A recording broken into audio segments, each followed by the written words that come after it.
from 60. We're not getting younger, but we still feel we're young. And it's great that we're all getting together like this. This is a big one for all of us. And you always get surprised. And at these reunions, okay, who in this room ever thought they'd be hearing the saying, Dr. Larry Feely is here?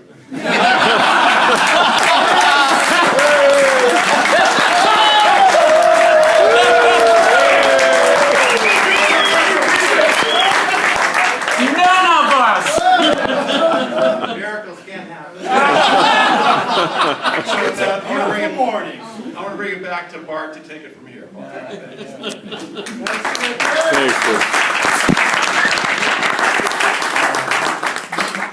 Yeah, that's a good one, Larry. We talked about that last night. You know, when you go to high school with someone, you think you know everything about them. And Larry told me more in 20 minutes last night than I knew all those 4 years at Notre Dame. I mean, his dad went to Stanford. He was a genius kind of guy. He's got a brother who's a doctor. He had it all there. It's just that he made the wrong decision of focusing on football instead of academia. So Larry, you made the right choice there, buddy, at the end. So, you know, I made some notes, but I'm just going to wing here. I'm just going to keep my cool here because it's an emotional kind of thing, contemplating, one, being here, standing in front of you. And I'm not representing you because we're going to pass the mic around. You're all going to get some airtime because we want to know about you, not about me. But you know, one of the things that occurred to me is, I remember it was around springtime of our senior year. You know, I always had this, like you guys. You know, Charlie Stiegler, Charlie the guy whose dad owned Mercedes. You know, everybody had this tagline at the end. Jim Gilbert, the Brainiac guy. You know, everybody had the thing that they were. I had that as well. And I remember... What was that?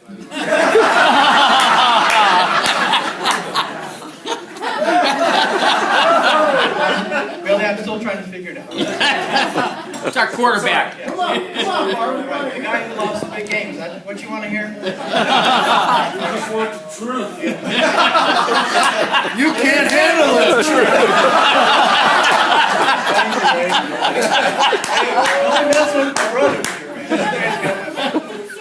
But so it occurred to me that I didn't like that. I was Bart. I just did something that I was fortunate to do in high school, and it wasn't getting great grades. It was doing something different. And so I remember going over to the cafeteria, and I'm really sorry that Enrique isn't here today, Enrique Franco. And I sat down. I got to meet him a little bit sophomore year during homecoming. We were out there, Chris, we were painting the thing and trying to make it ready. And I sat down at his lunch table, and he said, "Moran, what are you doing here?"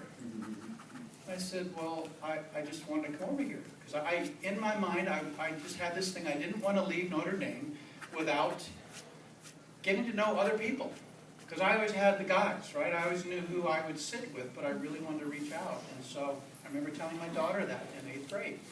Sweetheart, go and meet people you've never talked to before. It's really important. It's very important." And so in our minds, for me at least, we're kind of frozen in time. We all said goodbye in June of 1974.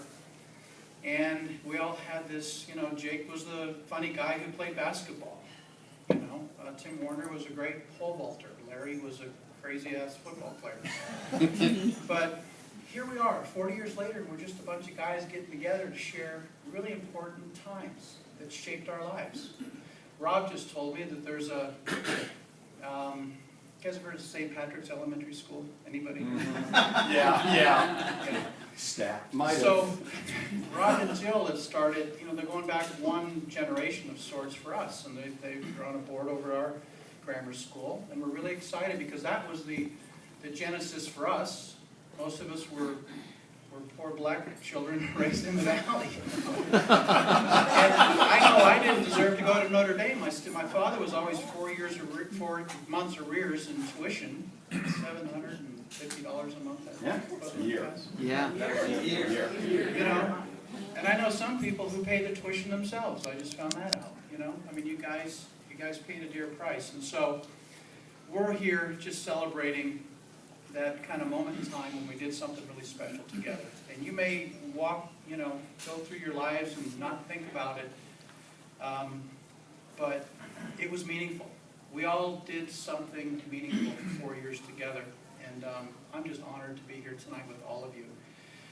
What's important, I think, is one, we all take good care of ourselves. Wait, doctor, Jim, right? Jim, you got to get a physical every year because we have to be here in 10 years. Okay, please, please plan on being here in 10 years, and let's grow the circle a little bit more. We'll be knocking on the door of 70. Hello. Yeah.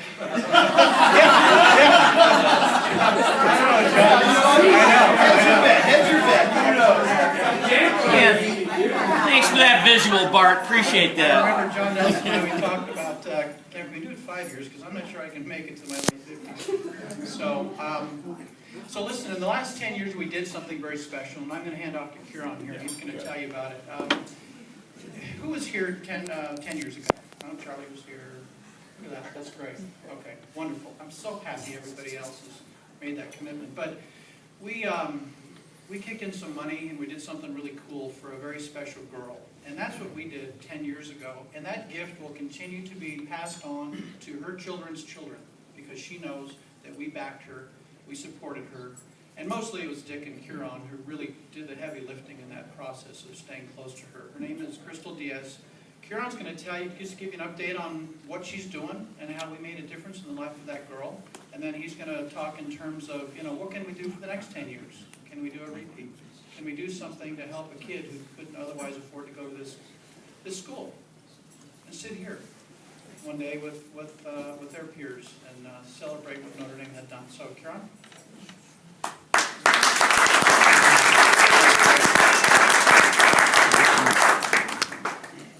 10 years ago, a bunch of us sat around and said, how can we make a difference to somebody else's life?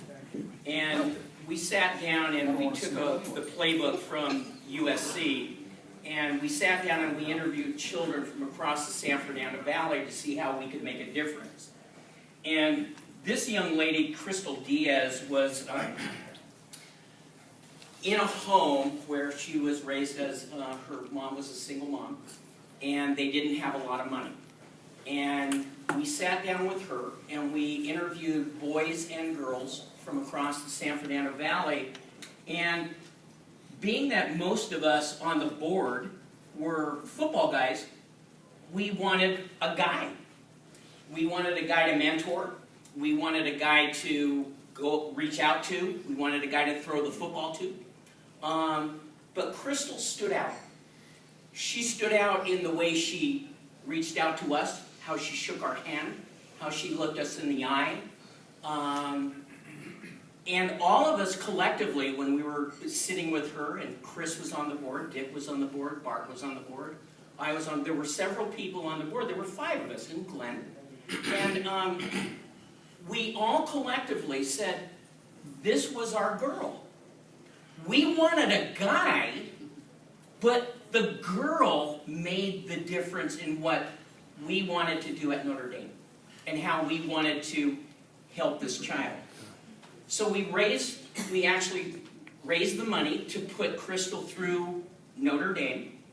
Her freshman and sophomore years, we were there for her. Her junior and senior years, we mentored her. We were at her events when she was playing soccer. We coached her through getting to what university she wanted to go to. And Crystal wanted to go to USC. And unfortunately, she didn't have the SAT score to go to USC. But we got her to San Diego State University her freshman year. And then we kept mentoring her, and Dick and I were very involved with her. In fact, I got to tell you, when I first met Crystal after the beginning of the year, her freshman year, sophomore year, junior year, and senior year, and in college, I met her the first day of college and the first day of high school every year, and I gave her a $100 bill. And I asked her, when I gave her that $100 bill, tell me what you're going to do with the $100 bill. And every year, she shared the $100 bill with either her family members or her class members. So it instilled upon us, the board, to share with her and show her what we wanted to do in sharing money, sharing lifestyle, et cetera, et cetera. We got Crystal to USC her sophomore year. And this is a book that will show you what we did for her. But we helped facilitate that dream. She wanted to go. She couldn't go because she didn't have the money. Her family didn't have the money. The grants weren't enough money, even though we wrote letters asking for the money, which got her into USC. But I'm here to ask you, we want to give another child an opportunity to go to Notre Dame, and we need to raise the money for them. So what I'd like to ask all of you collectively is that let's do another pledge to put a child through Notre Dame where we not only help change her life, but really changed my life and what I gave to her and what Dick gave to her and what our class gave to her. It wasn't just me. I was acting on behalf of you. And every day that I met with her, every day that I mentored her, every day that we wrote a letter for her was because of you guys.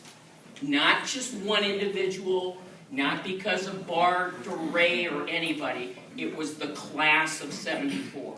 And I'm telling you, we changed this girl's life.